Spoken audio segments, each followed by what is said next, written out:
to be in the low 60s and in the high 70s.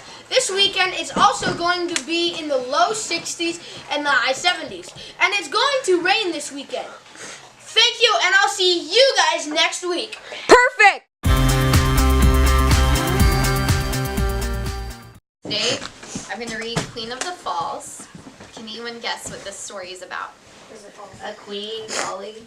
Hannah, raise your hand because And a waterfall. Waterfalls, yes. Does anyone recognize or think what waterfall it is? Yes. Oh, go for it. Niagara Falls. Yes. The water drops from a height that is as tall as a 17-story building, roaring like a locomotive and sending up an endless cloud of mist as it crashes onto the rocks and water below. The earth at its base practically shakes, terrifying and thrilling anyone who goes there.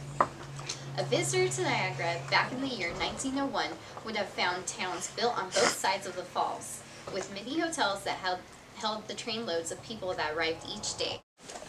The next morning, filled with excitement, Annie began planning her ride. She knew no ordinary barrel would do. Something special was called for, and Annie drew a picture of a barrel that would suit her needs. A barrel that would be incredibly strong and just the right size for its passenger. She took her drawing to a workshop where men built barrels, mostly for holding things such as pickles and beer. The foreman of the shop had never seen a barrel like the one Annie had drawn and asked what it was for. When she shared her plans to ride in the barrel over Niagara Falls, the man looked at Annie in disbelief. He handed the drawing back and informed her his shop would build no such thing. The idea was madness, he told her. If she wanted to kill herself, she'd have to do it on her own. Annie went back to her room and continued the dream of the fame and fortune that would be hers once she'd conquered the falls. She looked at her drawing and was certain she would be safe no matter how violent the ride. 3 days later, Annie called on the barrel maker again and convinced him she was not crazy. If he built the barrel according to her design, the widow assured him she could survive the fall without injury. The foreman agreed to do it and put his 3 best men on the job. Annie worked alongside them, picking out each piece of the thick white oak they used. When their work was done, they had a barrel that was 4.5 feet high, with iron bands wrapped around it and weighed more than 160 pounds. The workmen agreed. It was a very sturdy thing indeed.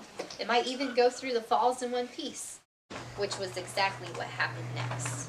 For a few seconds, 1, 2, 3, Annie floated slowly and upright.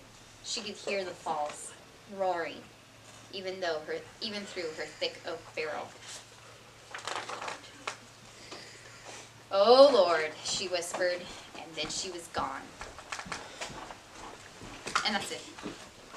Just kidding. I was like, what? That can't be the end. Nope. Just kidding. Some faint-hearted spectators screamed when they saw the barrel go over. Others cheered, but most just stood silently with their mouths wide open and stared at the foaming water around the bottom of the falls. There was no sign of Annie, not even a piece of oak. Suddenly, the barrel bobbed to the surface. The crowd, still unsure what had happened to its brave passenger, did not make a sound. When the barrel floated close to the rocky shore, men jumped into the water and lifted it onto the rocks. They knocked the lid off with a hammer.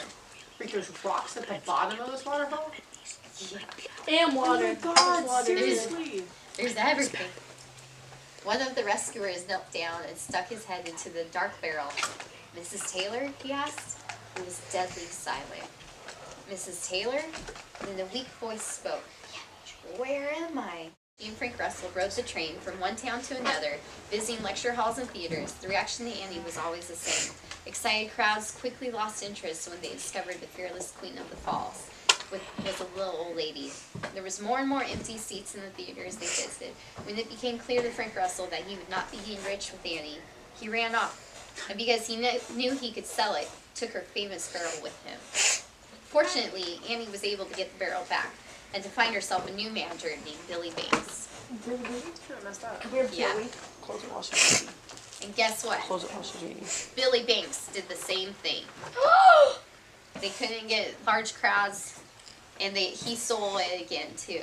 And to top it off, He and a pretty young woman named Maggie Kaplan went ahead to the next fair on Annie's schedule, where Miss Kaplan pretended to be the Queen of the Falls. And that's your KSVA TV Channel 20 Season 2. Tune in next season for more